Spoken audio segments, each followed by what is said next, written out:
Now let's talk about CBDCs, central bank digital currencies. The first thing that is often asked is this like Bitcoin? And the answer is no, it's not like Bitcoin. It's not going to be a volatile asset. It's going to be just like your Canadian dollar. No matter which design you pick, this is a fact. It is a liability of central banks. And sometimes when you hear that, the Canadian dollar is backed by the government, this essentially is what it means. It is a liability of a central bank. Now, in the research literature, we differentiate between two types. They're so-called wholesale CBDCs and general purpose CBDCs.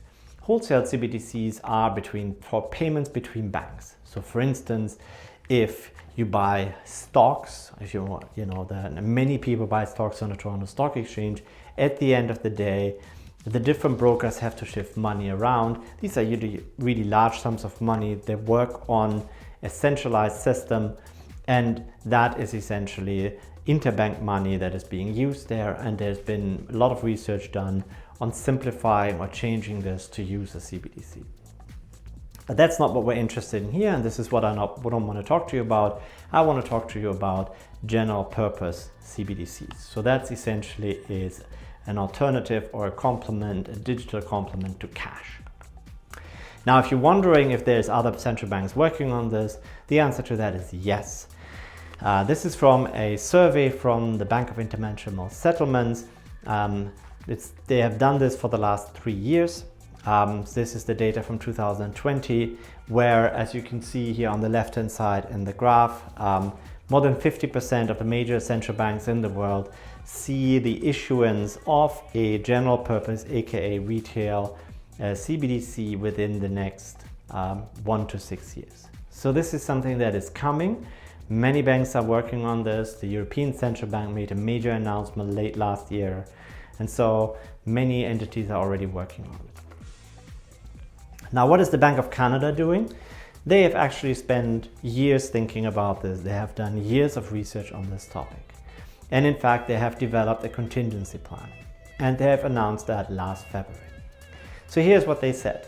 The Bank of Canada will consider issuing a CBDC if one of two conditions is met. Number one, the usage of cash has declined to the point where you can't use it anymore for a large range of transactions. And number two, there's a digital alternative currency that is not a central bank or not a Canadian native one. For instance, Facebook DM is one example. Chinese digital cash, a digital version of the yuan may be another one. The US may issue a digital dollar, which Canadians would find more convenient. There is a lot of different scenarios that can play out here.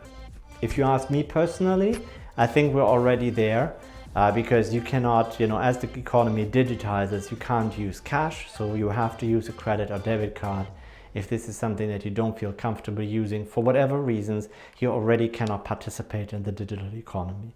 As this is a growing part of the world and as it's absolutely vital for the survival of a developed country like Canada to advance its digitization, this is a situation which cannot stand. So in my opinion, we should not, as far as I'm concerned, the conditions are already triggered. But that's my position.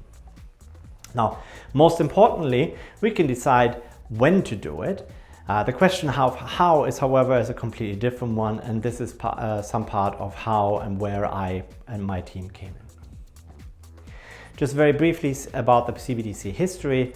As I said before, the Bank of International Settlements has done some research on this starting in 2019, which is based on the 2018 survey. You can tell by the titles of how the urgency and the development is progressing. It went from perceived with caution for over impeding arrival to ready, steady, go, orbit with a question mark.